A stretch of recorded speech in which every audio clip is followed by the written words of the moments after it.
মৰমৰ ছাত্ৰ ছাত্ৰীসকল, আজি তোমালোকক ভাৰতীয় তুৰ্কী আফগানৰ শাসন সম্পৰ্কে আলোচনা কৰিম। অৰ্থাৎ তোমালোকৰ দ্বিতীয় অধ্যায়টো আজি মই আলোচনা কৰিম। তোমালোকৰ নিজৰ নিজৰ কিতাপ উলিয়াই লোৱা আৰু মোৰ সৈতে তোমালোকে মাতি যোৱা আৰু বুজি লোৱা। চোৱাচোন কি কৈছে ইয়াত, যে তুৰ্কী আফগানৰ আগমনৰ প্ৰাককালত ভাৰতৰ ৰাজনৈতিক অৱস্থা। মানে কি, যেতিয়ালৈকে তুৰ্কীসকলে ভাৰতলৈ অহা নাছিল তাৰ আগমুহূৰ্তত মানে আমাৰ ভাৰতীয় লোকসকলৰ কি অৱস্থা বা ভাৰতবৰ্ষৰ কি অৱস্থা আছিল সেইটো কৈছে। এতিয়া চোৱাচোন, ভাৰতবৰ্ষৰ ইতিহাসত তুৰ্কী আফগানৰ আগমনৰ এক যুগান্তকাৰী অধ্যায়। কি কৈছে, যে ভাৰতবৰ্ষৰ ইতিহাসত এই তুৰ্কীসকলে যে আহিছিল সেই অধ্যায়টো কি আছিল, এটা যুগান্তকাৰী অধ্যায় বুলি কৈছে বা এটা গুৰুত্বপূৰ্ণ অধ্যায় বুলি কৈছে। কিয় কৈছে, কাৰণ তুৰ্কী আফগানসকল ভাৰতলৈ অহাৰে পৰা ভাৰতৰ ৰাজনৈতিক, ধৰ্মীয়, সামাজিক, সাংস্কৃতিক আৰু অৰ্থনৈতিক আদি ক্ষেত্ৰসমূহত নতুন নতুন কথাৰ আগমন হয়। ইয়াৰ পৰা কি বুজিলা তোমালোকে, চোৱাচোন, যে সামাজিক, ভাৰতৰ ৰাজনৈতিক, ধৰ্মীয়, সামাজিক, সাংস্কৃতিক, যে ভাৰতবৰ্ষত যিটো ৰাজনীতিক মানে যিটো তোমাৰ ৰজা মহাৰাজাৰ কথা, সেইটো হৈছে ৰাজনৈতিক, ধৰ্মীয়, ধৰ্মৰ কথাবোৰ, সামাজিক, সমাজত বসবাস কৰা লোকসকলৰ যিটো নিয়মাৱলী সেইটো সামাজিক, সাংস্কৃতিক মানে আমাৰ অসমীয়া সংস্কৃতিৰ যিটো নিয়ম সেইবোৰ হৈছে সাংস্কৃতিক বুলি কৈছে। আৰু অৰ্থনৈতিক মানে হৈছে তোমাৰ ধন, সোণ, টকা পইচা, এইবিলাক অৰ্থনৈতিক। মানে কি হৈছিল, তুৰ্কীসকলে ভাৰতবৰ্ষলৈ অহাৰ পিছত এই টকা পইচা, সোণ, ৰূপ, মণি মুকুতা বা সমাজৰ ৰীতি নীতি আৰু সমাজৰ ৰাজনৈতিক কি হৈছিল, ক্ষেত্ৰখনত কি হৈছিল, নতুন নতুন কথাৰো আগমন হৈছিল।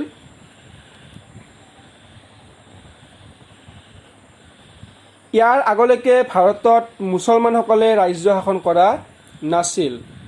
আৰু এই যে ভাৰতত তুৰ্কীসকলে আগমন কৰিছিল তাৰ আগতে কিন্তু ভাৰতবৰ্ষত মুছলমানসকলে ৰাজ্য বা দেশ শাসন কৰা নাছিল। এতিয়া চোৱা, তুৰ্কী আফগানসকল ইছলাম ধৰ্মাৱলম্বী লোক আছিল। মানে কি কৈছে, এতিয়া তুৰ্কীসকল বা তুৰ্কী আফগানীসকল কি আছিল, ইছলাম ধৰ্মাৱলম্বী লোক আছিল। তেওঁলোকে ইছলাম ধৰ্ম পালন কৰিছিল। এতিয়া চোৱা, তেতিয়ালৈকে ইছলাম ধৰ্মৰ সৈতে ভাৰতৰ কোনো সম্পৰ্ক নাছিল। তেতিয়ালৈকে মানে ইয়াত কোনটো সময়ৰ কথা কৈছে, যেতিয়ালৈকে তোমাৰ তুৰ্কীসকলে ভাৰতলৈ অহা নাছিল, তো সেই আগমুহূৰ্তৰ সময়খিনিত কি আছিল, ইছলাম ধৰ্মৰ সৈতে ভাৰতীয় লোকসকলৰ কোনো সম্পৰ্কই নাছিল। এতিয়া চোৱা, তুৰ্কী আফগান বংশৰ লোকসকলে ভাৰতত ৰাজ্য স্থাপন আৰু ৰাজ্য বিস্তাৰ কৰাৰ লগে লগে ভাৰতীয় লোকসকল ইছলামীয় সভ্যতা সংস্কৃতিৰ সংস্পৰ্শলৈ আহে। আৰু চোৱা, এতিয়া যে তুৰ্কী আফগানীসকলে যেতিয়া ভাৰতবৰ্ষলৈ আগমন কৰিছিল আৰু তেওঁলোকে কি হৈছিল, ৰাজ্য শাসন কৰিছিল আৰু ৰাজ্যখন যেতিয়া বিস্তাৰ কৰিছিল, তেতিয়া কি হৈছিল, সেই তুৰ্কীসকলৰ যিটো ৰীতি নীতি আছিল, যিটো ধৰ্মীয় ৰীতি নীতি আছিল বা তোমাৰ সভ্যতা সংস্কৃতি আছিল, এই সভ্যতা সংস্কৃতি কি হৈছিল, এই ভাৰতৰ লোকসকলৰ ওপৰত কি হৈছিল, প্ৰভাৱ পৰিছিল। আৰু কি হৈছিল, তেতিয়া ভাৰতীয় লোকসকলে কি হৈছিল, ইছলামীয় সভ্যতা সংস্কৃতিৰ সংস্পৰ্শলৈ আহিছিল। এতিয়া চোৱা, ভাৰতৰ ইতিহাসতো এক নতুন যুগৰ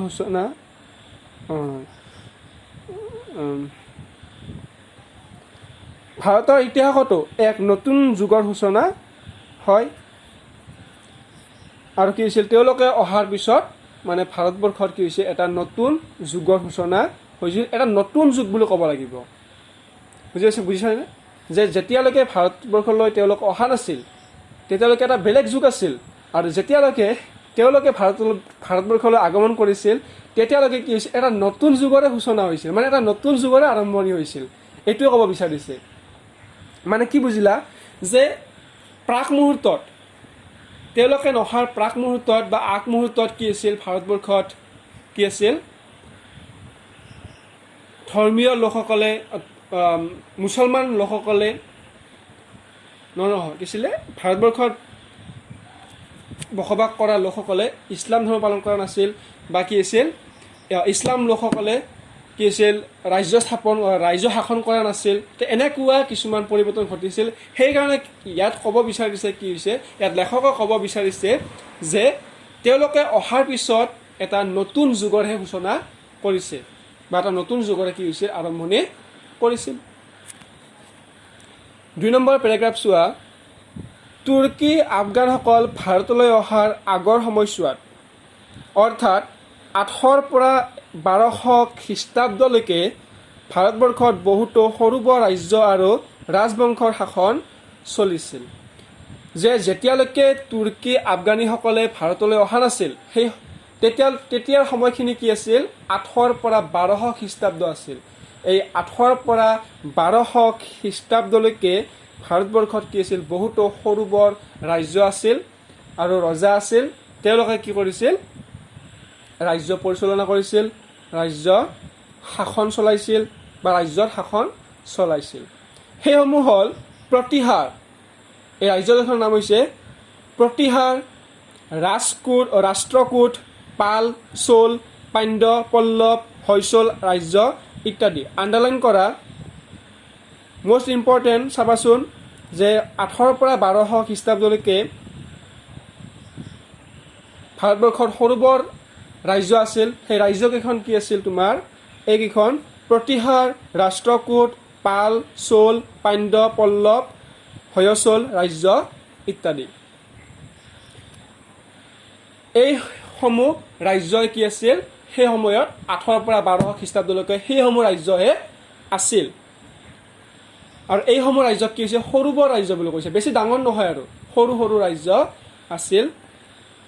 সময়ৰ গতিত এই ৰাজ্যসমূহ লুপ্ত হৈছিল। মানে সময় যোৱাৰ লগে লগে কিছুমান বস্তু লুপ্ত হয়নে? তোমালোকে জানাই নিশ্চয় যে সময় যোৱাৰ লগে লগে বস্তু কিছুমান নোহোৱা হৈ আমাৰ সমাজৰ পৰা কিছুমান বস্তু নোহোৱা হৈ গৈ থাকে। তেনেকৈ দেশৰ পৰা কিছুমান বস্তু সময় যোৱাৰ লগে লগে লুপ্ত হৈ থাকে বা লুপ্ত হৈ গুচি যায় বা নাইকিয়া হৈ যায়। এইছোৱা সময়ত ভাৰত মূলতঃ হিন্দু, জৈন, বৌদ্ধ ধৰ্মাৱলম্বী লোকৰ দেশে আছিল। যে এই 800 পৰা 1200 খ্ৰীষ্টাব্দলৈকে ভাৰতবৰ্ষত কি আছিল জৈন, বৌদ্ধ, হিন্দু ধৰ্মাৱলম্বী লোকবোৰেহে বসবাস কৰিছিল। অৰ্থাৎ এইবোৰ ধৰ্মৰহে এইখন ভাৰতবৰ্ষখন দেশ আছিল। মানে এইখন ধৰ্মৰহে এইখন দেশ আছিল। ভাৰতীয় ৰজা আৰু ৰাজ্যবোৰৰ মাজত অনবৰতে যুদ্ধ বিগ্ৰহ সংঘটিত হৈ আছিল। আৰু কি আছিল সেই 800 পৰা 1200 খ্ৰীষ্টাব্দলৈ কি আছিল বা 800 পৰা 1200 খ্ৰীষ্টাব্দৰ ভিতৰত কি আছিল সেই ভাৰতত যিবোৰ সৰু বৰ ৰাজ্য আছিল সেই সৰু বৰ ৰাজ্যৰ কি আছিল ৰজাবোৰৰ মাজত কি আছিল মিলা প্ৰীতি নাছিল। নিজৰ মাজতে মানে মৰা কটা লাগিছিলে, যুদ্ধ বিগ্ৰহ তেওঁলোকৰ মাজত হৈছিল। মানে এখন ৰাজ্যৰ যে ভাৰতত বহুতো ৰাজ্য আছে হয়নে, সৰু বৰ বহুতো ৰাজ্য আছে ভাৰতত, যে এখন ৰাজ্য আন এখন ৰাজ্যৰ ওপৰত আক্ৰমণ চলাইছিল। তেওঁলোকৰ নিজৰ মাজতে কি আছিল যুদ্ধ বিগ্ৰহ কি আছিল চলি আছিল। যুদ্ধ বিগ্ৰহ চলি আছিল।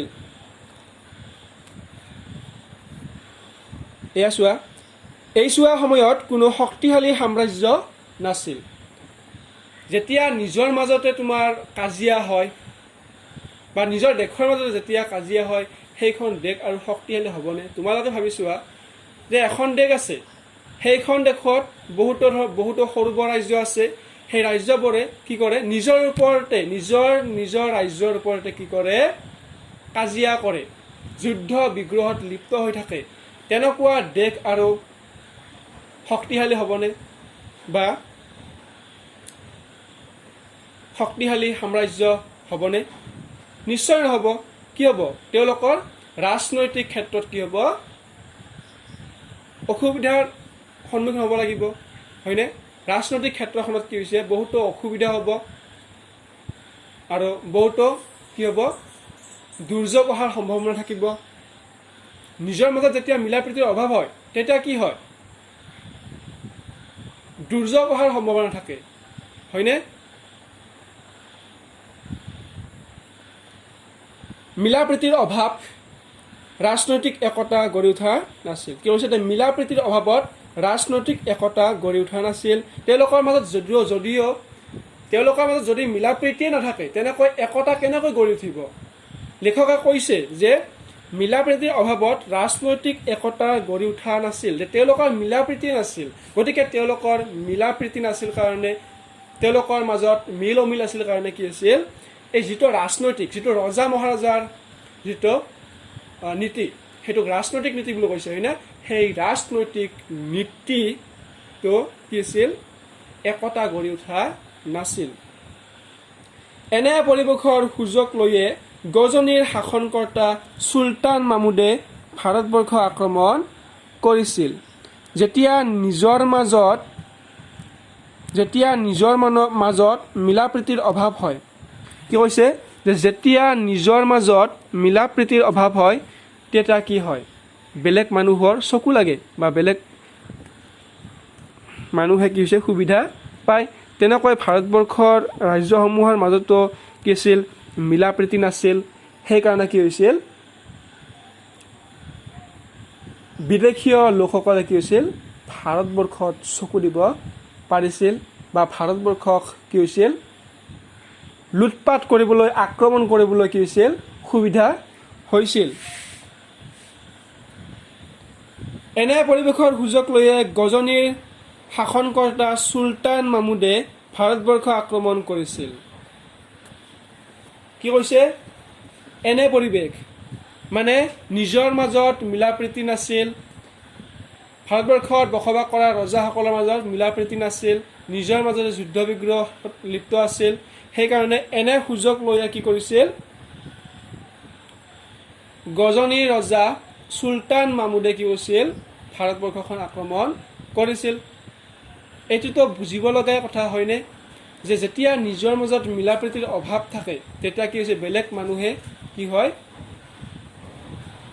সুবিধা পায় তেনেকৈ ভাৰতবৰ্ষৰ ৰজাসকলৰ মাজত মিলা প্ৰীতি নাছিল যাৰ ফলত কি হৈছিল ৰাজনৈতিক ক্ষেত্ৰখনত কি হৈছিল দুৰ্বল হৈ পৰিছিল ৰাজনৈতিক ক্ষেত্ৰখন দুৰ্বল হৈ পৰিছিল আৰু এই ৰাজনৈতিক ক্ষেত্ৰখন দুৰ্বল হোৱাৰ সুযোগ লৈ কি হৈছিল গজনীৰ ৰজা চুলতান মামুদে বা গজনীৰ চুলতান মামুদে কি হৈছিল ভাৰতবৰ্ষ আক্ৰমণ কৰিছিল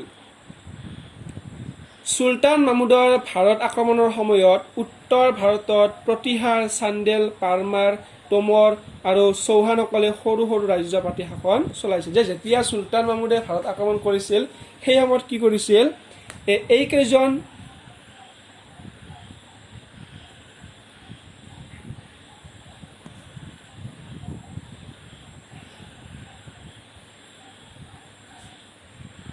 ৰজাই কি কৰিছিল ৰাজ্যখন পাতি মানে সৰু সৰু ৰাজ্য পাতি বসবাস কৰি আছিল এতিয়া চোৱা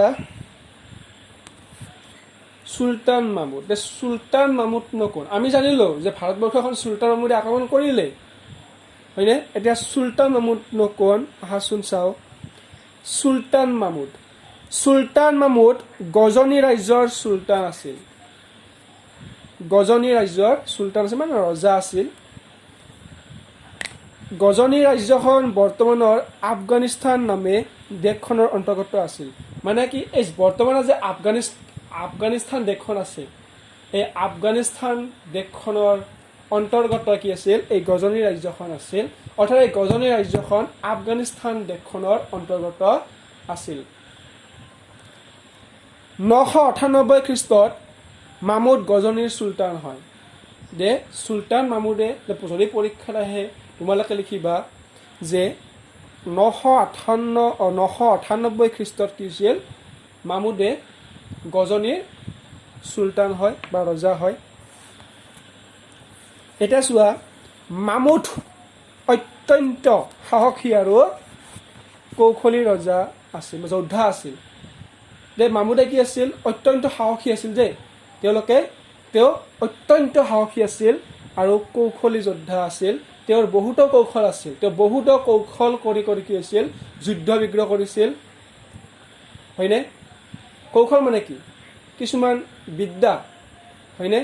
তেওঁৰ কিছুমান বিদ্যা আছিল, যেনেকৈ ধেনুকাৰ মৰা, তোমাৰ তৰোৱাল ধৰা, যেনেকৈ মল্লযুদ্ধ, এনেকুৱা কিছুমান তেওঁৰ কৌশলী বিদ্যা আছিল, হয়নে? গতিকে তেওঁ কি কৈছে লেখকে, তেওঁ কৌশলী আৰু সাহসী ব্যক্তি আছিল বা যোদ্ধা আছিল। যোদ্ধা মানে হৈছে যিয়ে যুঁজাৰু, যিয়ে যুদ্ধ কৰে, যিয়ে যুদ্ধ বিগ্ৰহত লিপ্ত হয়, তেওঁ যুঁজাৰু বুলি কয় বা বীৰ বুলি কয়। এতিয়া চোৱা, তেওঁ ইছলাম ধৰ্মৰ প্ৰচাৰ আৰু প্ৰসাৰৰ চেষ্টাত ব্ৰতী হৈছিল। যদিও চুলতান মাহমুদ কি আছিল, কৌশলী বিদ্যাৰে কি আছিল, যোদ্ধা আছিল, তথাপিও কিন্তু তেওঁ কি আছিল, নিজৰ দেশখনৰ প্ৰতি কি আছিল, দায়িত্ববোধ আছিল। তেওঁ কি কৈছিল, ইছলাম ধৰ্মৰ প্ৰচাৰ আৰু প্ৰসাৰতহে বেছি গুৰুত্ব দিছিল। মানে ইছলাম ধৰ্মটো কি কৰিব লাগে, প্ৰচাৰ কৰিব লাগে সকলোৰে মাজত। কি হৈছে, ইছলাম ধৰ্মৰ মহত্ব কি, ইছলাম ধৰ্মই কি ক'ব বিচাৰিছে, এই কথাবোৰ কি হৈছে, তেওঁ আনসকলক মানে প্ৰচাৰ কৰিছিল বা আনসকলক প্ৰচাৰ কৰিবলৈ কৈছিল। গতিকে ইছলাম ধৰ্মৰ প্ৰচাৰ আৰু প্ৰসাৰৰ চেষ্টা চলাইছিল। গজনীৰ তুৰ্কী চুলতানসকলৰ ভিতৰত মাহমুদে প্ৰথমে চুলতান উপাধি লৈছিল। গজনীৰ যিবোৰ চুলতান আছিল বা ৰজা আছিল, হয়নে? গজনীখন যোনে শাসন কৰিছিল, হয়নে, বা গজনীৰ শাসনভাৰ যোনে যোনে দায়িত্ব লৈছিল, সেইকেইজন ব্যক্তিৰ ভিতৰত চুলতান মাহমুদে আছিল প্ৰথম চুলতান উপাধি পোৱা ব্যক্তি বা যোদ্ধা। এতিয়া চোৱা, 1007 খ্ৰীষ্টাব্দৰ পৰা, মানে 1007 খ্ৰীষ্টাব্দৰ পৰা 1027 খ্ৰীষ্টাব্দলৈকে চুলতান মাহমুদে সৰ্বমুঠ 17 বাৰ ভাৰত আক্ৰমণ কৰিছিল। চুলতান মাহমুদে কি কৰিছিল, 17 বাৰ ভাৰত আক্ৰমণ কৰিছিল। আৰু তেওঁৰ মাহমুদৰ ভাৰত আক্ৰমণৰ মূল উদ্দেশ্য আছিল অতীতৰে পৰা ঐশ্বৰ্যশালী ভাৰতৰ ধন সম্পদ লুটপাট কৰি নিজে ঐশ্বৰ্যশালী হোৱা আৰু গজনীক এখন সমৃদ্ধিশালী সাম্ৰাজ্যৰূপে গঢ়ি তোলা। যে মাহমুদে যে, এই চুলতান মাহমুদে যে ভাৰতবৰ্ষৰ লোক বা ভাৰতবৰ্ষত বসবাস কৰা ৰজা, অপৰাৰ্থ বা ভয়পাদুৰা এই যিবোৰ ৰজা আছিল, তেওঁলোকৰ অকৰ্মণ্যতাৰ ফলত কি হৈছিল, এই চুলতান মাহমুদে ভাৰত আক্ৰমণ কৰিছিল, হয়নে? কিন্তু তেওঁৰ কিন্তু কি আছিল, চুলতান মাহমুদৰ কি আছিল, ভাৰতবৰ্ষৰ আক্ৰমণ কৰাৰ এটা বিশেষ উদ্দেশ্য আছিল। এই উদ্দেশ্যটো কি, যে অতীতৰে পৰা, মানে আগৰে পৰা ভাৰতবৰ্ষখন কি আছিল, ঐশ্বৰ্যশালী দেশ আছিল, মানে ধন সম্পদেৰে কি আছিল, ভৰপূৰ এখন দেশ আছিল। যেনেকৈ সোণ, ৰূপ, মণিমুকুতা, তোমাৰ টকা পইচা, মুদ্ৰা, এনেকুৱা কি আছিল, অৰ্থৰে কি আছিল, ভাৰতবৰ্ষ ঐশ্বৰ্যশালী দেশ আছিল। আৰু কি আছিল, তেওঁ অতীতৰে পৰা কি হৈছিল, চুলতান মাহমুদে ভাৰতবৰ্ষ আক্ৰমণ কৰিম বুলি কি আছিল, মনতে ভাবি থৈছিল। মানে তেওঁৰ ভাৰতবৰ্ষ আক্ৰমণ কৰাৰ এটা হেঁপাহ আছিল, কিয়নো ভাৰতবৰ্ষৰ যিবোৰ ধন সম্পদ আছে, এইবোৰ লুটপাট কৰি নিজে যাতে ধনী ব্যক্তি হ'ব পাৰে বা নিজে যাতে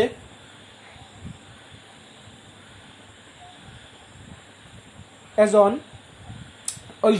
ঐশ্বৰ্যশালী হ'ব পাৰে বা ধন সম্পদৰে ভৰপূৰ ব্যক্তি এজন হ'ব পাৰে, আৰু লগতে নিজৰ ৰাজ্যখন বা দেশখনত যাতে উন্নতিৰ পথত আগুৱাই নিব পাৰে, সেই উদ্দেশ্যৰে কি কৰিছিল, চুলতান মাহমুদে ভাৰত আক্ৰমণ কৰিছিল।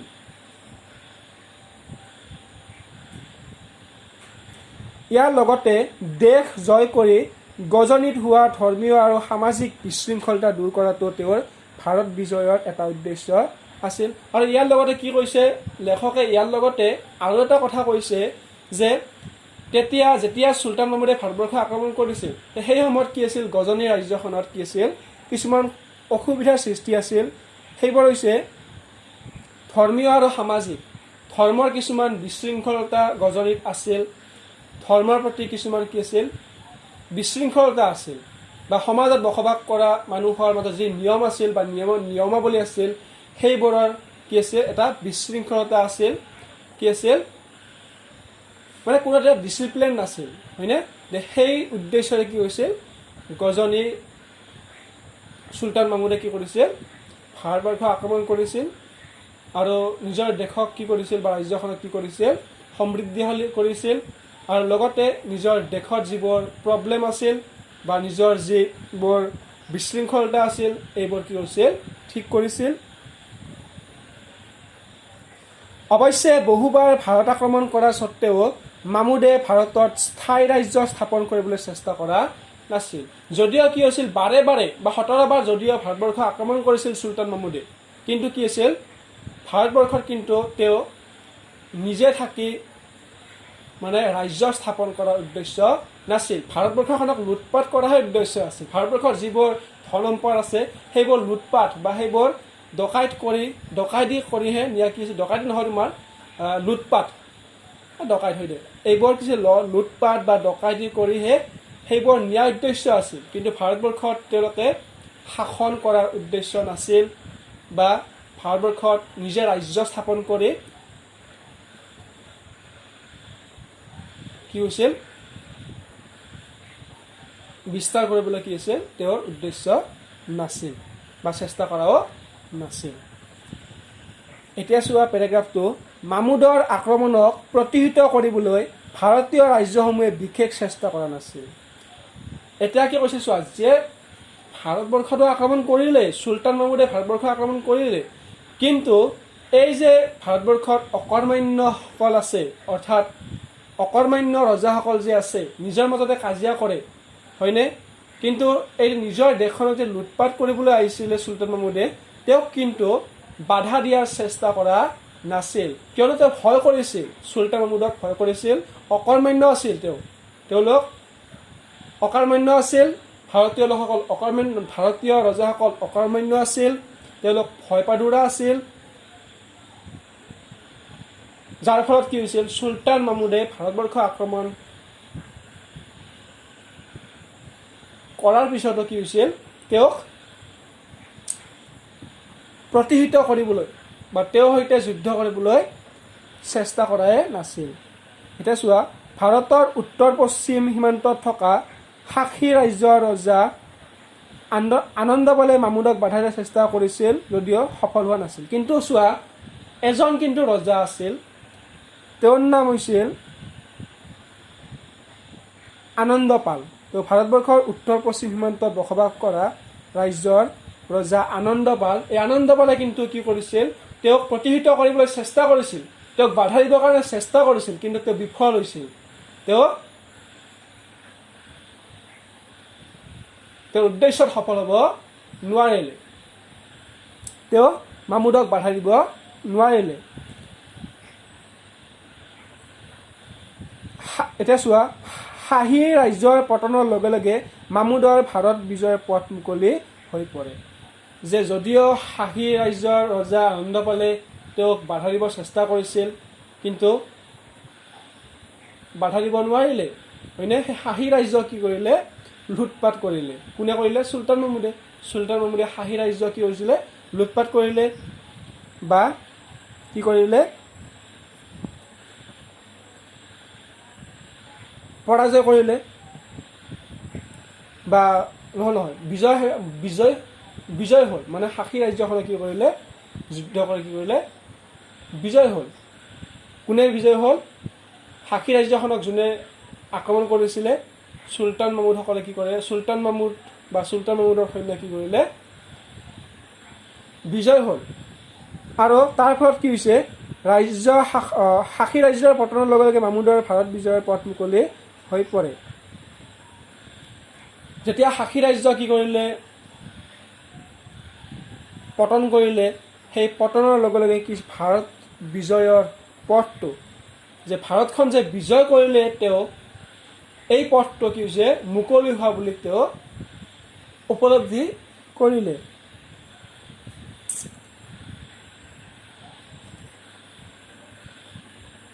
ধন সম্পত্তি আহৰণৰ বাবে মামুদে পঞ্জাৱ, থানেশ্বৰ, কনৌজ, দিল্লী, মথুৰা আদি ঠাইত ধ্বংসাৱলীলা চলাইছিল। কি কৰিছিলে? ধন সম্পত্তি আহৰণ মানে ধন সম্পত্তি ল'বৰ বাবে তেওঁ মামুদ অৰ্থাৎ চুলতানে কি কৰিলে? চুলতান মামুদে পঞ্জাৱ, থানেশ্বৰ, কনৌজ, দিল্লী, মথুৰা আদি ঠাইত কি হৈছে লুটপাট আৰম্ভ কৰিলে, ধ্বংসাৱলীলা চলাইছিল। ধ্বংসাৱলীলা মানে কি?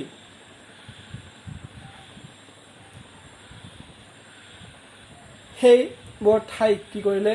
ধৰা মন্দিৰ আছিল, মছজিদ আছিল বা তোমাৰ মন্দিৰ মছজিদ এইবোৰ কি কৰিলে? লুটপাট কৰিলে, ধ্বংসাব কৰিলে, ভাঙা চিঙা কৰিলে বা ভঙা চিঙা কৰিলে। আৰু সেই মন্দিৰ মছজিদত যিবোৰ অৰ্থ মানে ধন সম্পদ আছিলে সেইবোৰ লুটপাট কৰিলে, তাকে কৈছে। মামুদৰ এই লুটপাটৰ অভিযানসমূহৰ ভিতৰত 1025 খ্ৰীষ্টৰ গুজৰাটৰ সোমনাথ মন্দিৰ আক্ৰমণত অতি বিখ্যাত। যে এই 1025 খ্ৰীষ্টাব্দত গুজৰাটৰ সোমনাথ মন্দিৰ কি কৰিছিলে? তেওঁ চুলতান মামুদে আক্ৰমণ কৰিছিল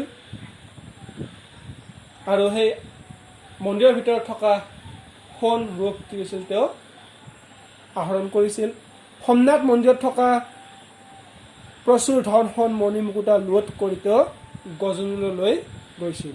এই মই ক'লোৱে যে সোমনাথ মন্দিৰত যিবোৰ মণি মুকুতা ধন সম্পত্তি আছিল এইবোৰ কি কৰিলে? তেওঁ আহৰণ কৰিলে বা লুটপাট কৰিলে। লুটপাট কৰি নিজৰ গজনী ৰাজ্যলৈ উভতি গ'ল। এতিয়া চোৱা শেষৰ পেৰাগ্ৰাফটো।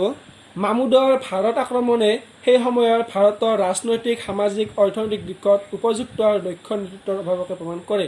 যে যেতিয়া ভাৰতবৰ্ষখন চুলতান মামুদে আক্ৰমণ কৰিছিল, হয়নে, সেই সময়খিনিত কি হৈছিলে? ভাৰতবৰ্ষত যে ধৰ্মীয়, ৰাজনৈতিক, সামাজিক ক্ষেত্ৰখন দুৰ্বল হৈছিল, তাৰে কি কৈছে অনুমান দিব পাৰি। যে কিয়নো গজনীৰ চুলতানে কিয়নো ভাৰতবৰ্ষ আক্ৰমণ কৰিলে বা ভাৰতবৰ্ষ আক্ৰমণ কৰিব পাৰিলে, তাৰ সুযোগটো কি? তাৰ সুযোগটো বা তাৰ সুবিধাটো হৈছে নিজৰ দেশৰ মাজত কি হৈছিল? মিলাপ্ৰীতি, নিজৰ দেশৰ মাজত নিজৰ দেশৰ ৰজাসকলৰ মাজত মিলাপ্ৰীতি নাছিল, যাৰ ফলত ৰাজনৈতিক দিশত বা ক্ষেত্ৰত কি হৈছিল? মিলাপ্ৰীতিৰ অভাৱ হৈছিল। আৰু সেইকাৰণে কি কৰিছিলে? চুলতান মামুদে ভাৰতবৰ্ষ আক্ৰমণ কৰিব পাৰিছিল। গতিকে এই ভাৰতবৰ্ষৰ অকৰ্মণ্য ৰজাসকলৰ অকৰ্মণ্যতাৰ ফলত কি হৈছিলে? চুলতান মামুদে ভাৰতবৰ্ষখন আক্ৰমণ কৰিলে। আৰু এইটোৱে হৈছে আচল ইয়াৰ কথা, ইয়াৰ প্ৰমাণ। ভাৰতীয় ৰজাসকলৰ মাজত একতাৰ অভাৱ, যুদ্ধৰ কৌশলৰ ক্ষেত্ৰত ভাৰতীয়সকলৰ দুৰ্বলতা আদি কাৰণত মামুদে অতি সহজে ভাৰত লুটপাট চলাই যাবলৈ সক্ষম হৈছিল। এই ভাৰতীয় লোকসকলৰ মাজত একতাৰ অভাৱ হৈছিল, মিলাপ্ৰীতি নাছিল, হয়নে, যুদ্ধ কৌশলৰ ক্ষেত্ৰত তেওঁলোকৰ কৌশলে নাছিল, তেওঁলোকৰ বিদ্যাই নাছিল কোনো, ক'ব গ'লে সেইটোৱে কৈছে। ভাৰতীয় লোকসকলৰ দুৰ্বলতা এই আদি কাৰণতে কি হৈছিল? মামুদে ভাৰত আক্ৰমণ কৰিছিল। এইটোৱে ভাৰত আক্ৰমণ কৰাৰ দুৰ্বলতাৰ, এইটোৱে ভাৰতবৰ্ষখন যে দুৰ্বল হৈছিল বা ভাৰতবৰ্ষৰ লোকসকল যে ভয় পাদুৰা আছিল, তেওঁলোকে যে অকৰ্মণ্য আছিল, এইটোৱে এটা মূল প্ৰমাণ। যদি তেওঁলোক ভয় পাদুৰা নহ'ল হয়, যদি তেওঁলোকৰ মাজত যদি মিলাপ্ৰীতি থাকিলে হয় বা তেওঁলোকৰ মাজত যদি একতা থাকিলে হয়, তেতিয়া কিন্তু গজনীৰ ৰজাই হওক বা বেলেগ ৰজাই হওক ভাৰতবৰ্ষ আক্ৰমণ কৰিব নোৱাৰিলে হয়, হয়নে? কিন্তু তেওঁলোকে যে অকৰ্মণ্য, তেওঁলোকে যে কৌশলী বিদ্যাৰ অধিকাৰী নহয়, এইটো চুলতান মামুদৰ ভাৰত আক্ৰমণ কৰাৰ প্ৰমাণটোৱে হৈছে মূল প্ৰমাণ।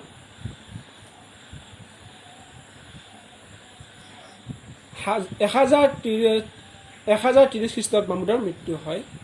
মামুদৰ আক্ৰমণে ভাৰতলৈ বিদেশী শক্তিৰ আগমনৰ পথ প্ৰশস্ত কৰে। কি কৈছে যে যেতিয়া মামুদে ভাৰতবৰ্ষখন আক্ৰমণ কৰিছিল তেতিয়া কি হৈছিল, বিদেশী শক্তিয়ে ভাৰতবৰ্ষলৈ অহাৰ পথটো মুকলি হৈছিল। মানে মামুদে ভাৰতবৰ্ষ আক্ৰমণ কৰি গুচি গ'ল, সেই সুবিধা কোনে ল'লে? আৰু আন যি বিদেশী আছে, বিদেশ আছে, সেই বিদেশবোৰে কি কৰিলে, ভাৰতবৰ্ষ আক্ৰমণ কৰাৰ এটা সুযোগ পালে আৰু তাৰ এটা পথ মুকলি হৈ গ'ল। আজি তোমালোকৰ এইখিনি আছিল। অহা ক্লাছত তোমালোকক বাকীখিনি বুজাবলৈ চেষ্টা কৰিম।